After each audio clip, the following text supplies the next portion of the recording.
Messieurs Brunet Neumann, on vous retrouve, bonjour. Avec plaisir. Ça me fait plaisir, nous avec Eric, nous étions là la semaine dernière. Et nous la semaine d'avant. Et vous la semaine d'avant. Et nous voilà réunis, tous les trois, à 7h53. On parle beaucoup d'Alain Juppé qui fait une rentrée remarquée, contestée ou pas. Enfin, je ne sais pas, mais dans tous les cas, il fait une rentrée dans les sondages et dans l'opinion publique, puisqu'il est en tête. Il est le seul, d'ailleurs, à passer la barre des 50% lorsqu'on demande aux Français est-ce que vous auriez un choix, est-ce que vous aimeriez qu'un tel soit président ou présidente. Il y a une chose très intéressante, c'est que à ce micro, depuis des mois, je vous explique, et parfois je prêche un peu dans le désert, qu'entre le programme de Juppé et celui de Sarkozy, il n'y a pas une feuille de papier à cigarette, ils ont la même droite attitude. Alors on me répond, pas vous Jean-Jacques, mais on me répond souvent, ah mais attention, Juppé il est plus au centre, et quant à Nicolas Sarkozy, il va flirter avec l'extrême droite, c'est très différent. Bon, j'ai regardé hier les points forts quand même de son programme politique sur l'État. Enfin, sur la sécurité. Sur la sécurité. Mais je peux vous dire que c'est les mêmes. Alors, ça sera pas exactement les mêmes programmes. Enfin, suppression des réductions automatiques de peine, suppression des peines de substitution. Il y va, Juppé, Rétablissement des peines planchées de Sarkozy, d'ailleurs. Il veut construire 10 000 places de prison. C'est ce qu'avait voulu Sarkozy et ça a été annulé par la gauche. Plafond d'immigration légale. Bon, ça y va. Il veut même supprimer, comme le souhaitait Ciotti, vous savez, les aides sociales aux parents de jeunes délinquants. Ça avait été jugé trop sévère et ça n'avait pas été mis en place. Tout ça pour vous dire que Juppé a un vrai programme de droite très proche de celui qui pourrait être celui de Sarkozy. Ouais, au fond, Alain Juppé, il a qu'un problème.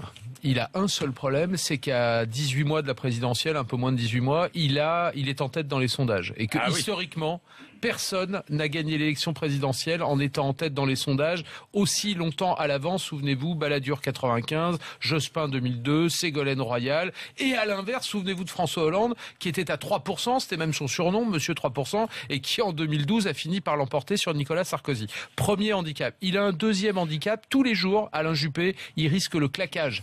Vous savez, l'élongation, parce que le grand écart, c'est compliqué. Enfin, il force pas. Non, mais il doit. Il force pas. Il est assez peu présent. Il est à un rythme. Oui, mais attendez. À son rythme. Oui, c'est pas faux. Donc sauf que il doit à la fois séduire les déçus du hollandisme, donc se montrer plutôt au centre pour séduire des électeurs de gauche, et en même temps montrer sa différence avec Sarkozy, et donc séduire les déçus du sarkozysme. Donc aujourd'hui, il nous présente, Eric a raison, toute une série de mesures très à droite, mais il y a quelques mois, il nous présentait un plan pour l'éducation nationale que la gauche, honnêtement, n'aurait pas renié. Et donc, ça va être comme ça pendant 10 mois, jusqu'à la primaire de novembre prochain. Il fait la synthèse gauche-droite. Il risque le claquage à tout moment, donc ça va être compliqué. Ça va être compliqué pour lui, évidemment. D'autant plus que la guerre va être terrible.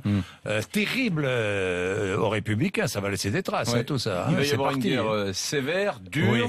Mais alors, bien malin celui qui... Une guerre. Il va y avoir une guerre. Moi, j'aime pas trop ce mot, guerre.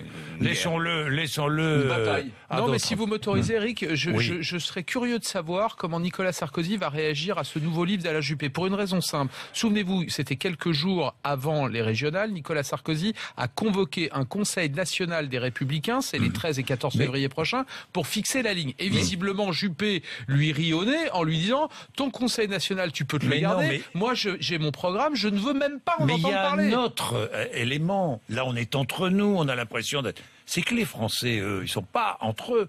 Les Français, ils ne veulent ni de Hollande, ni de Sarkozy. Ça, c'est clair. C'est basique. Et ça continuera à s'être installé dans les esprits. Ne vous inquiétez pas, ça ne bougera pas. Ils ne veulent pas de ces deux-là. Alors, de qui veulent-ils?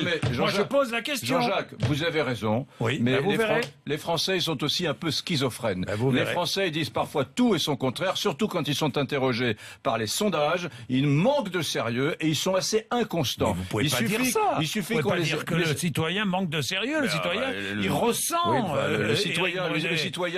Non, il manque pas moins de sérieux qu'un journaliste, vous, moi ou n'importe qui. Oui, enfin, on est tous des citoyens, mais il a une particularité, le citoyen, c'est qu'il amène François Hollande au pouvoir et puis 3 mois après, il est anti-hollandien. Parce qu'il a été dupé.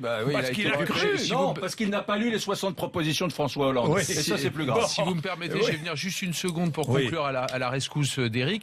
Les Français qui ne veulent ni de l'un ni de l'autre. Vous avez 1000 fois raison. Ils n'auront peut-être pas Nicolas Sarkozy s'il est battu par un autre candidat à la primaire, mais il y a 90% de chances pour qu'ils aient François Hollande qui sera candidat à sa propre succession. C'est quasiment acquis. C'est la mauvaise nouvelle du matin. Ils ne veulent pas du duel, mais ils auront sans doute un des deux au moins. Ils ne veulent pas, dans tous les cas, de tout les candidats annoncés. C'est vrai. Et un petit peu moins de Marine Le Pen. Ils n'en veulent pas non plus. Donc, il va bien falloir trouver des candidats. Il faut le dire à Marine Le Pen, Jean-Luc Mélenchon, Mélenchon, tout ça. C'est la théorie de Jacques Attali que vous avez reçue. Le président, tout ça. Attendez, Jean-Jacques, moi je veux bien qu'on dise pas de Hollande, pas de Sarkozy parce qu'il faut changer. Pas de Marine Le Pen, pas de Marine Le Pen, pas de Bayrou, pas de Mélenchon qui était déjà là la fois d'avant. Allez. Vous verrez, on aura un casting qu'on connaît très bien. Bon, merci, 7h59. Vous êtes sur RMC.